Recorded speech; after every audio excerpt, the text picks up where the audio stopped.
Bonjour à tous qui nous suivez sur YouTube ou sur Facebook.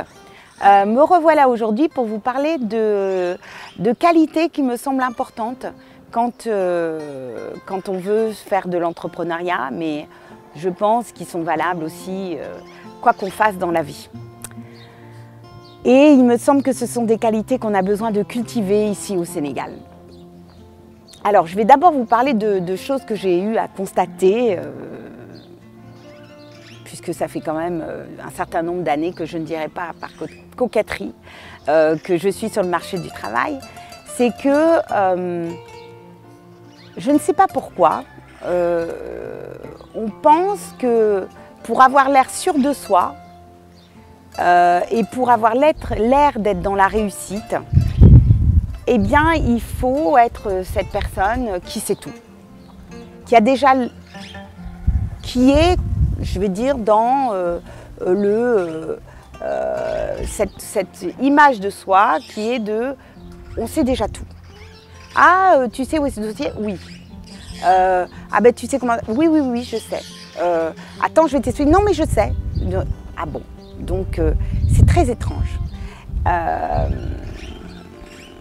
Je pense que ça vient du système éducatif, de l'école. De cette école où en fait il convient d'avoir 20 sur 20.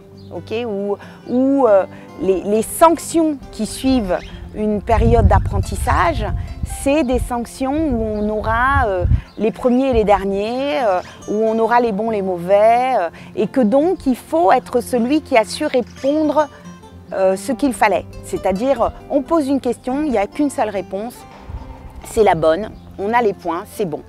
Et donc c'est ça les bons. Les bons, c'est ceux qui répondent aux questions, qui ont les bonnes réponses. Bon, malheureusement, dans la vie professionnelle, c'est pas comme ça. Dans 90% des cas, les situations qui se présentent à vous, ce sont des situations complètement nouvelles.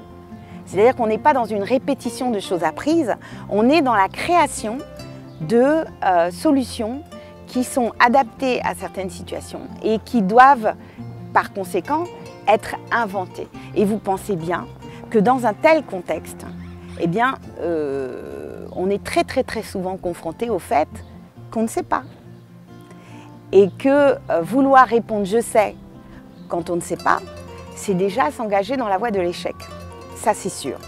Et donc, je voudrais vous parler à vous tous qui m'écoutez des vertus de la curiosité. C'est-à-dire que quand on ne sait pas et qu'on reconnaît qu'on ne sait pas, s'ouvre une porte merveilleuse et magique qui est la porte de la curiosité. Parce que dire « je ne sais pas », ça veut dire s'ouvrir le champ des possibles de l'apprentissage. Quand on ne sait pas, on va pouvoir poser des questions, on va pouvoir apprendre, on va pouvoir découvrir, on va pouvoir élargir son champ de compétences. Ce qui est absolument impossible quand on dit qu'on sait. Quand on dit qu'on sait, on est foutu. On n'a plus qu'à courir dans son bureau et essayer de trouver nerveusement des solutions sans avoir l'opportunité de pouvoir ouvrir le débat et utiliser 15 ou 20 cerveaux au lieu du sien propre. Et ça, c'est vraiment quelque chose de magique. Je vous invite à la curiosité. Et la curiosité, c'est vraiment quelque chose qui va vous apporter énormément dans la vie, dans tous les domaines. Parce que être curieux, c'est se demander comment ça marche.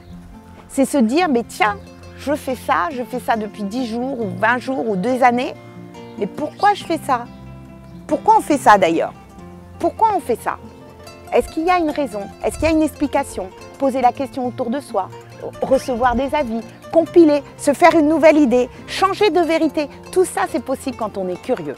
Quand on est curieux et qu'on accepte de se dire, bah, finalement, je ne sais pas. Et ça, vraiment, c'est quelque chose qui, pour moi, en tout cas dans l'entrepreneuriat, prend des allures de sacerdoce. Parce que un entrepreneur, c'est quelqu'un qui doit, je vais dire, être un généraliste. Parce que l'entrepreneur, généralement, c'est une entreprise qui va être de petite taille et dans laquelle il va être difficile d'avoir des spécialistes de tout.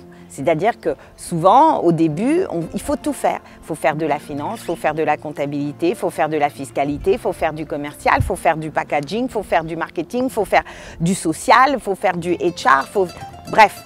Et donc, évidemment, même si vous avez été un brillant étudiant, eh bien, vous allez être confronté à vos limites et au fait que vous ne savez pas à peu près tout le temps. Donc, si le fait de ne pas savoir vous fait peur, le fait de devoir l'avouer, vous avez l'impression d'être moins pertinent quand vous dites « je ne sais pas », eh ben, vous allez vous fermer plein d'opportunités de succès et vous allez être obligé de passer par des périodes extrêmement difficiles de raté complet. Okay, parce que là, dire « je ne sais pas » et avoir un petit moment de dépression, c'est rien. Quand on prend la mauvaise décision et qu'on est maintenant au tribunal ou pire, fermé, parce qu'on est en faillite, bon là c'est le pire des cas. Il aurait mieux fallu se dire « tiens, je ne sais pas, tiens, je vais en parler autour de moi et on va me dire ce qu'on en pense ». Franchement, c'est quelque chose que j'encourage parce que ça vous permet, pour un généraliste, être tout le temps en train d'être curieux, comprendre comment ça marche. Ça va vous aider à mieux vous entourer, ça va vous aider à mieux comprendre vos fournisseurs en amont comme en aval. Je veux dire, savoir les contraintes de la chaîne de valeur dans laquelle on est. Ne pas s'intéresser uniquement à ce que l'on fait soi. Je veux dire, voir un petit peu ce qui se passe en amont, voir un petit peu comme ce qui se passe en aval. C'est toujours mieux. C'est comme si vous étiez un pêcheur au bord d'une rivière et que vous n'avez aucune idée que juste avant, sur la rivière, il y a un port avec un village et juste après, il y a une chute d'eau. Ok, je veux dire, évidemment que ces deux événements, placés en amont et en aval, ça va intervenir sur le nombre de poissons, la qualité de l'eau, je veux dire, par exemple, ce qui se passe sur les rebords juste à côté de vous, là où vous pêchez. Tout ça, c'est des données intéressantes qui vont pouvoir vous aider à mieux pêcher. Ok. Alors, donc, voilà, donc l'idée, c'est vraiment ça, c'est de dire, soyez curieux, pratiquez la curiosité dans tous les domaines de votre vie et vous verrez que ça vous amènera vers le succès. Ne partez pas si vite. Vous pouvez vous abonner à notre chaîne et rester à jour sur tous nos prochains talks en cliquant sur le bouton s'abonner juste là. Vous pouvez également regarder d'autres talks en cliquant ici, ici ou ici. Et n'hésitez surtout pas à réagir en commentaire ou sur notre page Facebook. À bientôt!